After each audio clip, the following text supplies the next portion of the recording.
Yo, yo, what's going on, y'all? It's your boy here, Apollo from Down, Down, Up, Up. It's time for some more predictions. Rapid fire as well, too. Hope everyone's doing good, by the way. Happy November. Happy cold, cold, cold. Even though I think I've seen you guys already in November. We did the Crown Jewel stuff in November, right? So, yeah, what am I talking about? But still, cold where I am now. Need my scarf on. And for possibly other reasons, because oh my, it's time to talk about Full Gear. So, if you guys have been a bit behind on things lately here on the channel, predictions are a bit more rapid fire, but we're going to go into more discussion tomorrow for results and review. But bottom line, hope everyone's doing great. Hope everybody is warm, wherever they are, doing well, sticking with it. Gotta get through another winter, y'all. Let's do some wrestling predictions. So, Full Gear. Looks like a big show, and we got a buy-in to go through. I think 3 matches we've got on the buy-in right now.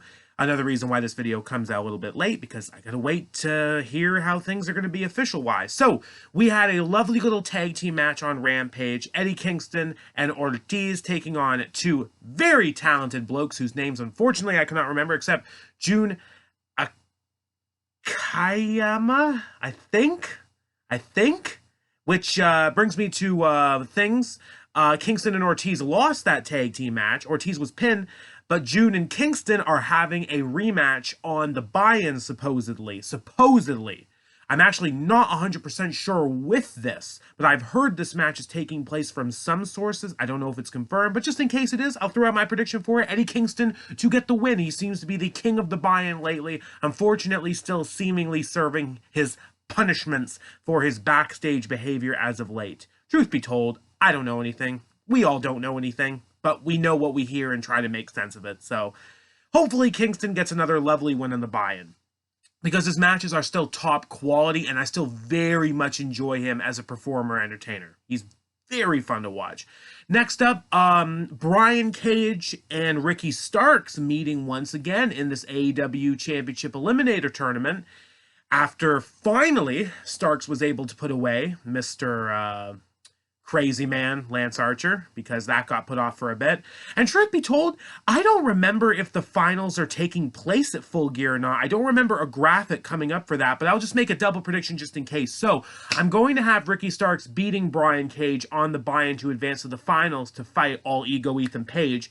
And the winner of the tournament, if it takes place on Full Gear, I will pick Ethan Page. It seems like this is the biggest thing he's gotten in AEW at the moment, and I'm sticking with it. So, Ethan Page to win the whole tournament, regardless if my prediction is wrong for this Starks Cage match. But I think I'm going to be right about that. So, let's just keep pushing. And now, something I wasn't excited for until I saw a few little small details of nonsense. So, if we, again, have been paying attention to Rampage, as hard as it is, because honestly, Rampage isn't that good of a show, but they work with what they have. It's not the wrestlers' fault. It's not the entertainers' faults. We have the Factory, all 5, taking on the Best Friends, Orange Cassidy, All-Atlantic Champion, Canada's champion, so happy I got to see him win live, and Ricky Romero and a mystery partner. Now, here's the thing. Danhausen was taken out on stairs a couple of weeks ago on Rampage. The video that was played during Rampage for the mystery partner very much appears to be Danhausen.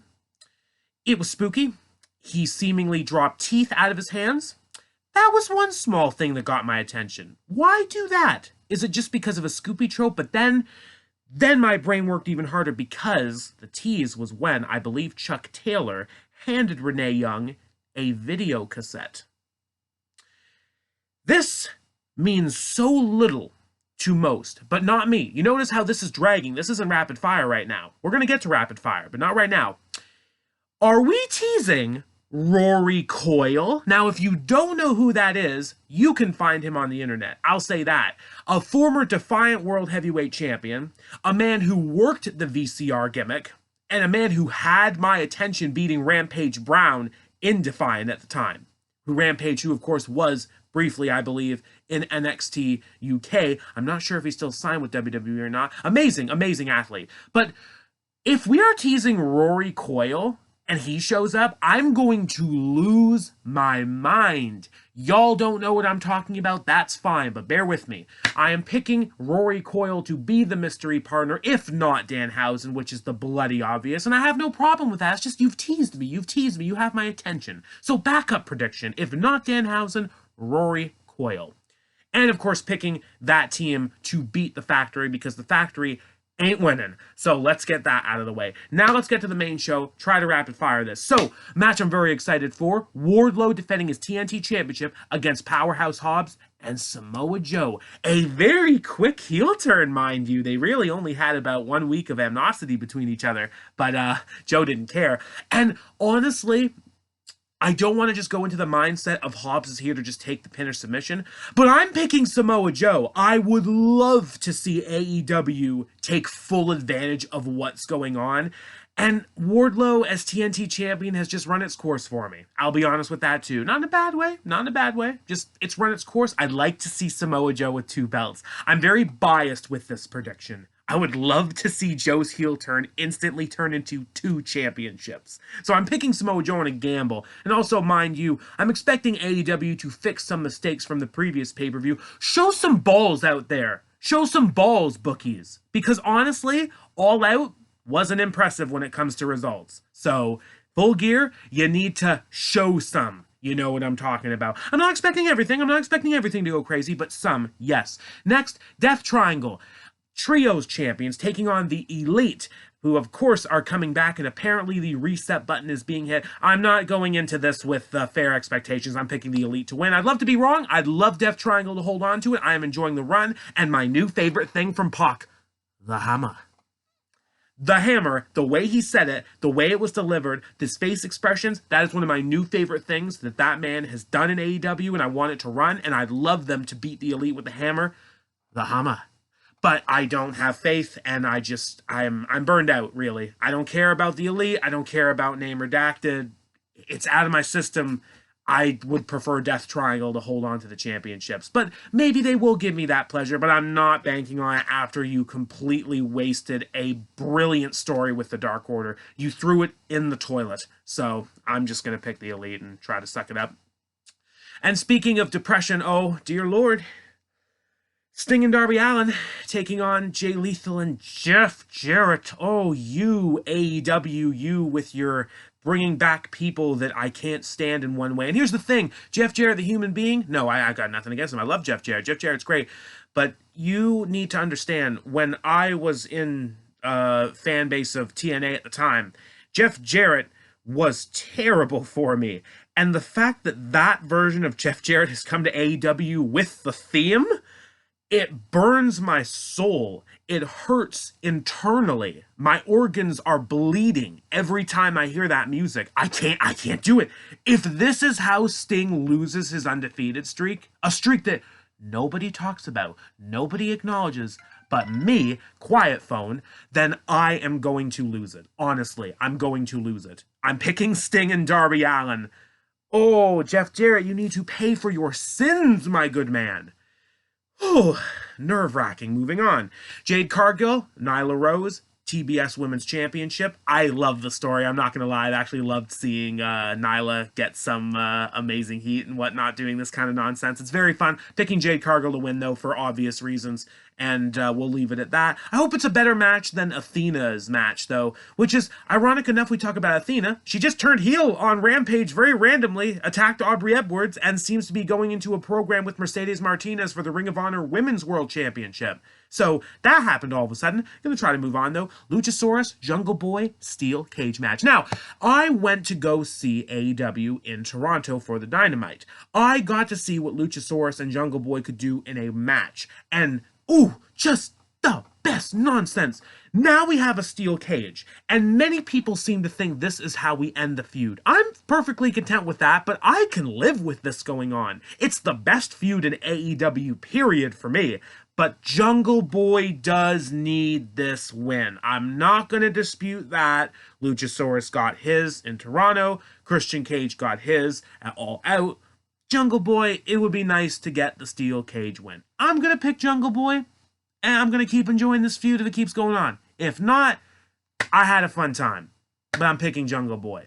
Means a lot, too, coming off of Full Gear last year when I'm very happy at that time to see Christian Cage and Luchasaurus and Jungle Boy defeat the Elite back then, Adam Cole and the Bucks in that Falls Count Anywhere match. That was amazing, and I'm so glad they gave it to the baby faces. That was a really special moment for me that night last year, but we're going to keep moving on before I cry.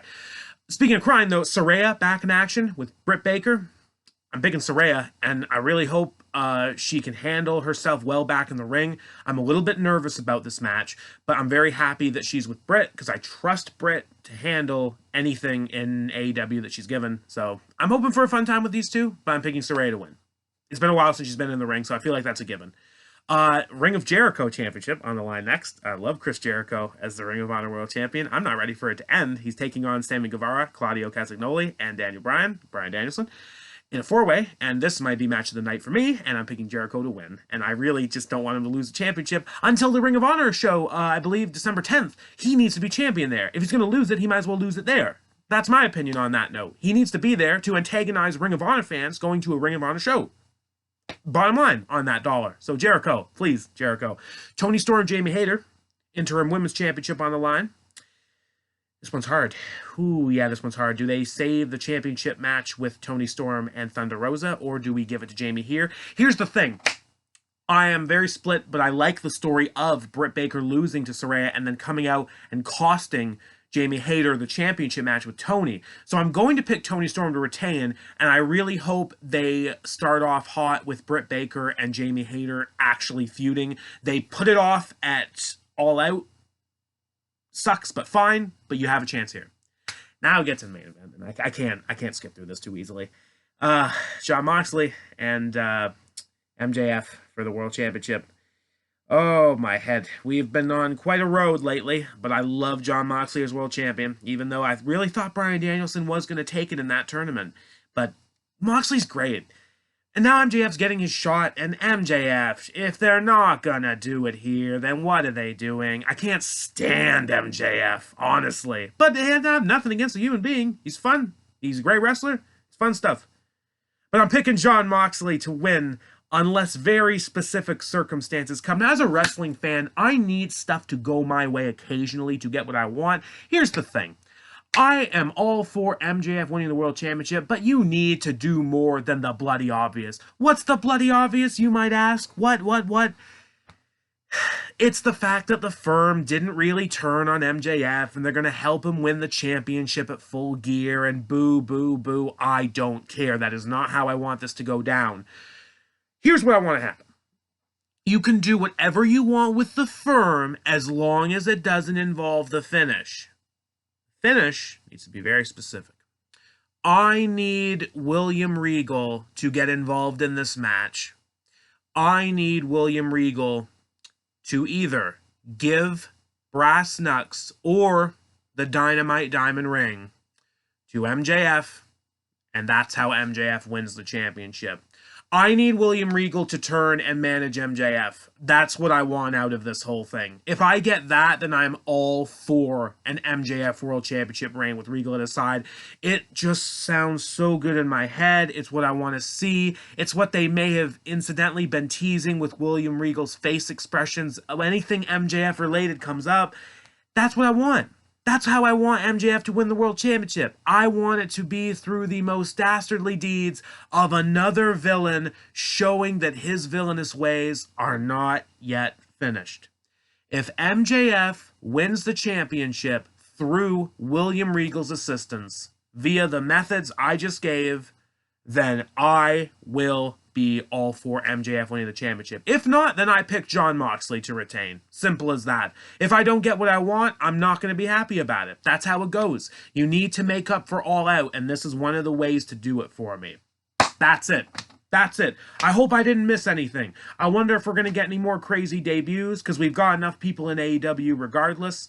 Let's just see what we get. Stay warm, everyone. Enjoy the show. I will see you tomorrow for results and reviews. Keep it real. We'll see what we get.